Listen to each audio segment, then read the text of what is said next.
Questões de governança. Home office, híbrido ou presencial?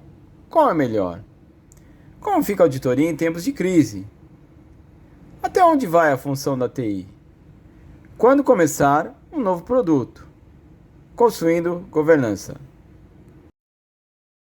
Home office, sem governança. Mandar todo mundo para casa. Pedir para alugarem na VPN da empresa no mesmo horário de entrada e ficar alugados até o horário de saída. Instalar ferramentas de observação e controle no equipamento do funcionário. Qual a legalidade disso? Fazer várias reuniões online. Com governança, ter uma rede de computadores, de preferência máquinas virtuais, segmentada e protegida para acesso externo, e aí sim disponibilizar uma VPN. Ter ferramentas de controle de backlog das atividades dos funcionários.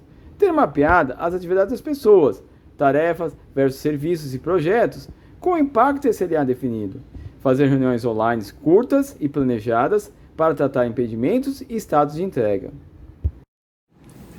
Relembrando a primeira temporada, quinto episódio, Portfólio Parte 2, onde na visão de TI, pegamos todos os serviços e projetos e através de um software de Service Desk ou Bug Track, captamos todos os incidentes e requisições através de um funil de serviços que será tratado por uma central de serviços compartilhados, e todo esse tratamento e resultados vai ficar documentado em um portfólio.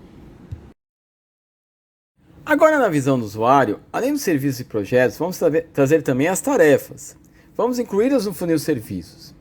A maioria dos softwares de HSM já possui molde para controle de tarefas.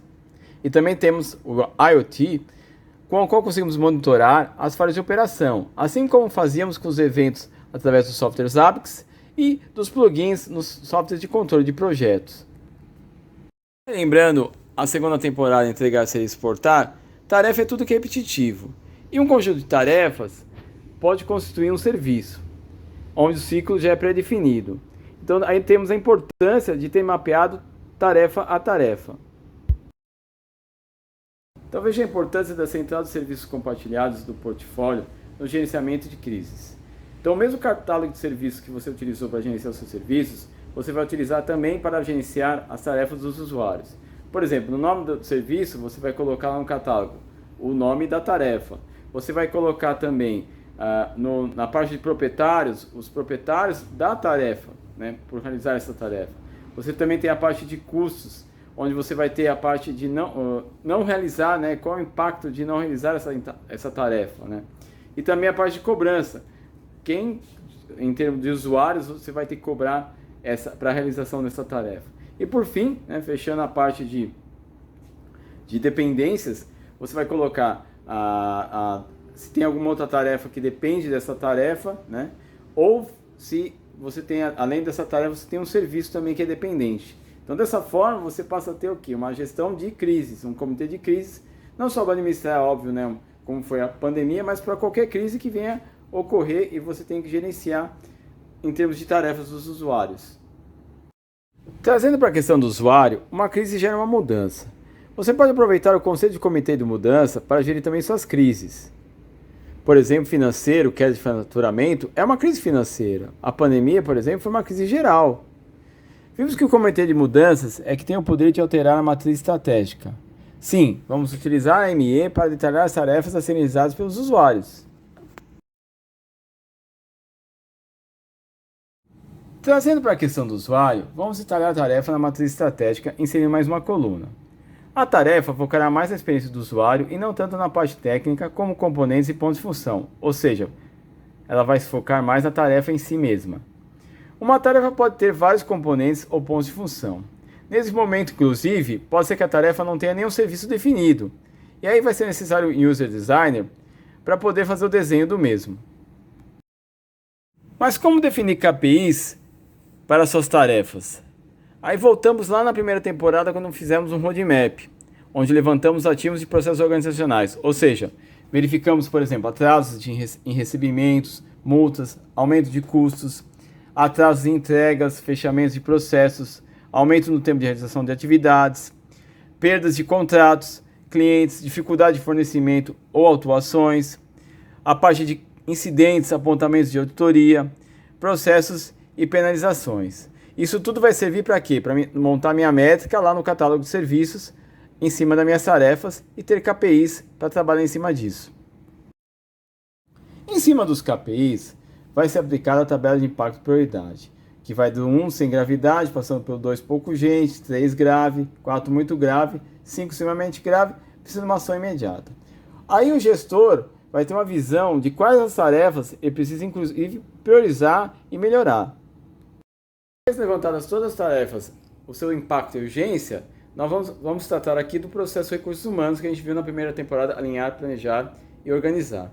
Ou seja, para cada tarefa, a gente vai entrevistar as pessoas e ver em qual papel ela se sente mais confortável para assumir nessa tarefa, né? Então, ao invés de adotar o famoso chá, conhecimentos, habilidades, atitudes, a gente vai adotar papéis. Quais papéis? Então, se a pessoa, por exemplo, ela tem conhecimento, mas não se sente confortável em executar sozinha, são excelentes pessoas, por exemplo, para fazer documentação, testes, pessoas que já executam bem a tarefa sozinhas e as pessoas que até têm capacidade de coordenar, certo? Então, dessa forma, a gente vai deixar as pessoas escolherem aquilo que elas se sentem melhor para poder fazer tarefa por tarefa. E aqui você vai trazer para a questão do custo, né? Você vai ter que fazer um trabalho com o seu RH para ter um custo médio de hora por funcionário, né? De acordo com o range que você estabeleceu um range, né? De tal salário a tal salário, você tem um valor médio de hora. Aí você vai ter uma tabela depara, né? O funcionário, o range que ele está e o valor médio da hora dele, e vai pegar esse valor médio e substituir na tabela pelas tarefas que esse funcionário está executando. Além de saber o custo de hora, eu preciso saber a questão do tempo. Então a gente vai fazer uma proporção também aqui, né? Então vamos adotar, por exemplo, que quem tem conhecimento, mas ainda não executa, ele leva mais tempo. Então nós vamos chamar de 3Ts. Quem já executa, nós vamos usar uma unidade de 2Ts. E o que coordena, ele conhece mais, ele tem mais habilidade, ele executa em 1T. E fazer a mesma coisa lá, vamos preencher a tabela também, tarefa a tarefa por pessoa ali, e colocar quantos T's equivale essa pessoa, né? Quanto o equivalente em tempos dessa pessoa para realizar essa tarefa.